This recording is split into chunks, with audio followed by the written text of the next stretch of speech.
Hello दोस्तों, good evening. जैसा कि हम लोग क्या पढ़ रहे हैं, हम लोग पढ़ रहे हैं compartment model. Compartment model compartment models पढ़ रहे हैं। जैसा कि हमारी कौन सी यूनिट चल रही है, यूनिट 3 चल रही है। किसका? Advance bio pharmaceutics and pharmacokinetics.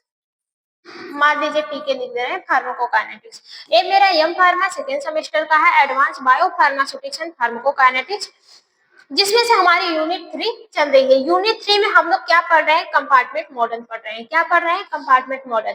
तो 3 कंपार्टमेंट मॉडल को पढ़ना था। एक था कंपार्टमेंट, 1 कंपार्टमेंट मॉडल को पढ़ना है। किसको? 1 कंपार्टमेंट मॉडल। 1 कंपार्ट, एक मिनट साफ साफ लिखे। एक है आपका 1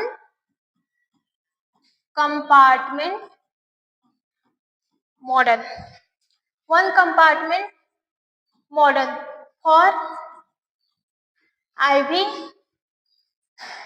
बोलस। एक है 1 compartment model for IV fusion. एक है आपका 1 compartment model for extra cellular administration. Extra cellular administration. तो 3 पढ़ना है इस वाले वीडियो में। तो आज के इस वाले वीडियो हमारे तीनों का तीनों कंप्लीट हो जाएगा। 1 कंपार्टमेंट मॉडल आईवी फ्यूजन का भी पढ़ लिया है, 1 कंपार्टमेंट मॉडल आईवी बोलस का भी पढ़ लिया है।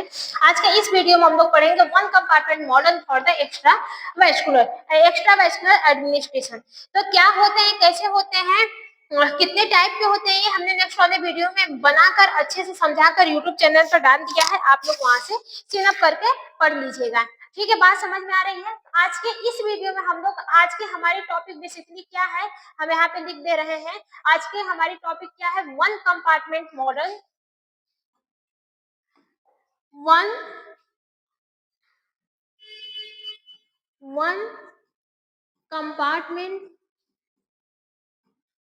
Compartment model for extra vascular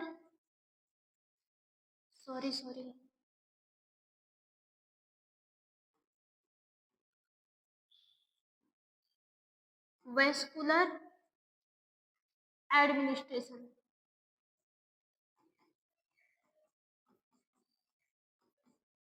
ठीक है, ये है हमारी टॉपिक।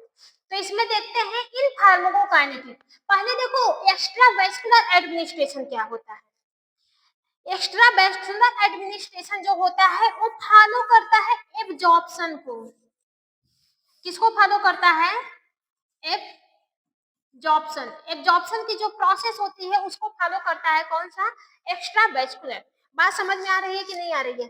एब्जॉर्प्शन की प्रोसेस को फॉलो करता है एक्स्ट्रा वैस्कुलर। बाकी जो मेरा 1 कंपार्टमेंट मॉडल आईवी का था, 1 कंपार्टमेंट मॉडल फ्यूजन का था, बोनस और फ्यूजन का था, वो हमारे एब्जॉर्प्शन को फॉलो नहीं करते थे। उससे दवा डायरेक्टली ब्लड स्ट्रीम में ही पहुंचती थी। लेकिन एक्स्ट्रा वैस्कुलर में दवा फॉलो करती है एब्जॉर्प्शन को। तो कौन कौन सी दवा आ जाती है? आपके ओरल रूट आ जाएगी, आईएम आ जाएगी, आईएम में भी दवा एब्जॉर्प्शन होता है, सबक्यूटेनियस की दवा आ जाएगी। ठीक है, बात समझ में आ रही है कि नहीं आ रही है? तो देखते हैं in pharmacology 1 compartment model for the extra administration.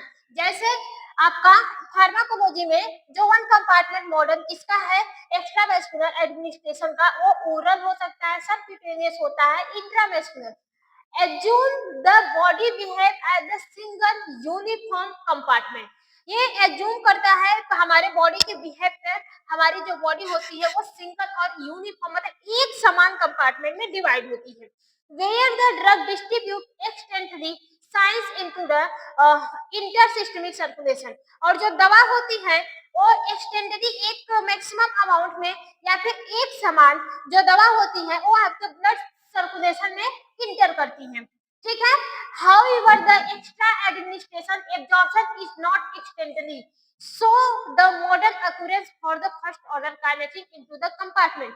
यही कह रहा है कि जो एक्स्ट्रा वैस्कुलर एडमिनिस्ट्रेशन होते हैं वो एब्जॉर्प्शन के प्रोसेस को फॉलो करते हैं, उसको अवॉइड नहीं करते हैं। एक्स्ट्रा वैस्कुलर जो होते हैं वो एब्जॉर्प्शन के प्रोसेस को फॉलो करते हैं, उसको अवॉइड करने का काम नहीं करते हैं। और यहाँ से जो दवा जो आपके ब्लड में पहुंचती है या फिर सिस्टमिक सर्कुलेशन में पहुंचती है वो किस पाथवे को फॉलो करती है, वो फर्स्ट ऑर्डर काइनेटिक पाथवे को फॉलो करती है।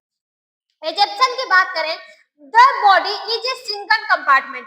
इसमें जो हमारी बॉडी होती है, बॉडी को प्रॉपर तरीके से एक सिंगल कंपार्टमेंट में डिवाइड कर दिया जाता है। दूसरा कौन सा है, drug distribute extensively and uniform after absorption. जो ड्रग होती है वो डिस्ट्री एक फास्टर तरीके से एक समान वो ब्लड में डिस्ट्रीब्यूट होती है, ब्लड में पहुंचती है, लेकिन एब्जॉर्प्शन के बाद पहले दवा का एब्जॉर्प्शन होगा तब दवा ब्लड में पहुंचेगी। ठीक है, फिर इसके बाद क्या है, elimination follow first order kinetics. इसके थ्रू जो दवा आपके बॉडी से इलिमिनेट होती है, जो दवा आपके बॉडी से निकलती है वो फॉलो करती है फर्स्ट ऑर्डर काइनेटिक को। एब्जॉर्प्शन की बात करें तो absorption is often first order. Absorption जो होता है इसका ऑफ्टन मतलब सबसे इंपॉर्टेंट एक पैरामीटर होता है, इसी के थ्रू दवा इंटर करती है सिस्टमिक सर्कुलेशन में। ठीक है, फार्माकोकाइनेटिक इक्वेशन की बात करें तो फॉर प्लाज्मा ड्रग कंसंट्रेशन सीटी होता है आफ्टर सिंगल एक्स्ट्रावेस्कुलर डोज। ठीक है, सी फिर कोष्टक में टी है, फिर इक्वल एफ डी के ए है, वी डी के ए और फिर माइनस के है। ठीक है, तो जहाँ पे एफ है वो इंडिकेट करता है बायोअवेलेबिलिटी को, जो के ए है वो एब्जॉर्प्शन रेट कांस्टेंट को इंडिकेट करता है, जो के है वो इलिमिनेशन रेट को इंडिकेट करता है, और जो वीडी है वो वैल्यू ऑफ डिस्ट्रीब्यूशन को इंडिकेट करने का काम करती है, और जो टी है वो टाइम ऑफ डोजेस का इंडिकेशन करने का काम करती है। फीचर ऑफ कंसंट्रेशन टाइम पर, इसमें जब फीचर ऑफ कंसंट्रेशन टाइम पर होते हैं ये लैग फेज को फॉलो करते हैं ड्यू टू एब्जॉर्प्शन।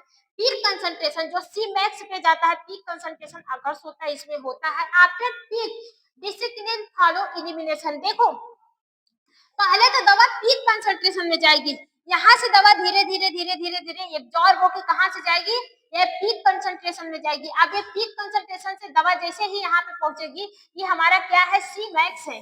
दवा जैसे ही ऊपर पहुंचेगी ये हमारा क्या हो जाएगा, एक कर्व क्या हो जाएगा, सी मैक्स। अब यहाँ से दवा धीरे धीरे धीरे धीरे धीरे धीरे क्या होगी, इलिमिनेट होगी। यही कर्व आपका अप्लाई होता है, यहाँ से दवा क्या होगी, धीरे धीरे इलिमिनेट होती है। तो ये आपके होते हैं पीक कंसंट्रेशन। एप्लीकेशन की बात करें तो ओरल ड्रग एब्जॉर्प्शन की स्टडी के लिए इसका यूज किया जाता है। दूसरा एस्टिमेशन, बायोअवेलेबिलिटी का एस्टिमेशन करने के लिए इसका यूज किया जाता है। डिजाइनिंग डोजिंग रेजिमेंट्स और डोज के रेजिमेंट्स को भी डिजाइन करने के लिए इसका यूज किया जाता है। ठीक है, तो दोस्तों आज के लिए इतना ही। आई होप आपको समझ में आया होगा, बाकी जिन किसी को भी नहीं समझ में आया है नहीं, अभी इसका एडवांटेज और डिसएडवांटेज है। एडवांटेज और डिसएडवांटेज देख लेते हैं। एडवांटेज एंड डिसएडवांटेज, एडवांटेज और डिसएडवांटेज देख लेते हैं। कहाँ पे गया जी, हाँ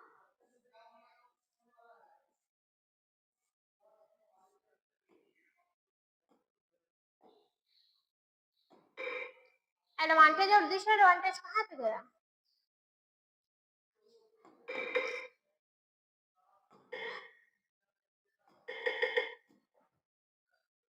एडवांटेज और डिसएडवांटेज यहाँ पर है।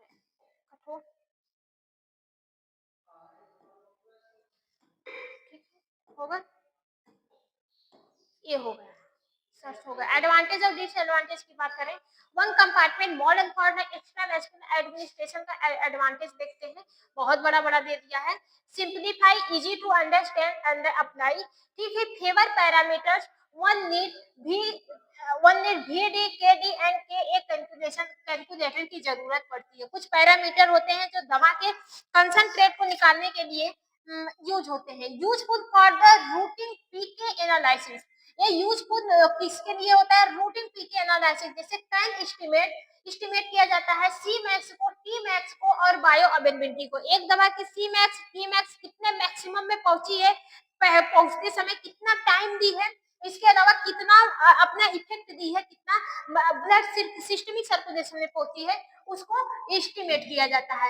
Applicable to drug, applicable to many drug, work well distributed rapid compartment to the absorption and elimination. ये एप्लीकेशन होती है मेनी ड्रग के लिए, मतलब ऐसी दवा जो डिस्ट्रीब्यूट रैपिड होती है और वो एलिमिनेशन भी हो जाती है। डिसएडवांटेज की बात करें, over simplification, assume instantly uniform distributed which not true। देखो इसमें एक ट्रू पॉइंट को गलत माना गया है। इसमें ये बोला गया है कि जो दवा होती है वो एक समान डिस्ट्रीब्यूट तो होती है, ठीक है, लेकिन इसको ट्रू नहीं माना गया है। क्यों? क्योंकि एक समान सारी दवा के साथ डिस्ट्रीब्यूशन नहीं होता है। फिर इसके बाद क्या है आपका, फिर इसके बाद क्या बोल रहा है, कैन नॉट मॉडल मल्टीफेजेस काइनेटिक्स। इसमें मल्टीफेजेस काइनेटिक्स का मॉडल नहीं देखने को मिलता है। Drug with slow tissue distribution are poorly distributed. इससे जो दवा होती है वो आपकी जो सेंट्रल कंपार्टमेंट में होती है वहां पे तो फास्टली डिस्ट्रीब्यूट करती है, लेकिन जो पेरिफेरल सर कंपार्टमेंट में होती है वहां पे दवा स्लो डिस्ट्रीब्यूट करती है। रीजन यही है कि वहां पे ब्लड फ्लो आपका स्लो होता है। तीसरा, limited accuracy for the complex drug. ये इसके लिए क्या बोल रहा है, poor for the drug with significance peripheral compartment binding. इसमें जो दवा होती है इसका सिग्निफिकेंस बहुत ही कम देखने को मिलता है, बहुत पुअर मतलब बहुत ही खराब देखने को मिलता है इसमें पेरिफेरल कंपार्टमेंट में। एब्जॉर्प्शन एजेप्शंस, एब्जॉर्प्शन एजेप्शन में accumulate first orders absorption not accurate for the zero order या फिर वेरिएबल एब्जॉर्प्शन। जो ये बोल रहा है एब्जॉर्प्शन एजेप्शन हो सकता है क्योंकि बोला है कि फर्स्ट ऑर्डर एब्जॉर्प्शन से होता है, नहीं, यहाँ पे एक्यूरेट नहीं माना गया है, फर्स्ट ऑर्डर को एक्यूरेट नहीं माना गया है, वहां पे जीरो ऑर्डर और वेरिएबल एब्जॉर्प्शन भी देखने को मिल सकता है। तो दोस्तों आज के लिए इतना ही। आई होप आपको समझ में आया होगा। बाकी जिन किसी को भी नहीं समझ में आया है वो कमेंट करके पूछ सकता है। हमने पीडीएफ नहीं बनाया है, आप यहाँ से देख के पीडीएफ बना सकते हैं, ठीक है। तो आज मेरा पीडीएफ नहीं आया था तो मैं चैट जीपीटी उठा ली थी। आई होप आपको समझ में आया होगा। बाकी जिन किसी को भी नहीं समझ में आया वो कमेंट करके पूछ सकते हैं, मैं रिप्लाई देने की पूरी कोशिश करूंगी। इसके अलावा मिलते हैं फिर नेक्स्ट वीडियो में, देखते हैं नेक्स्ट वीडियो में कौन सी टॉपिक है।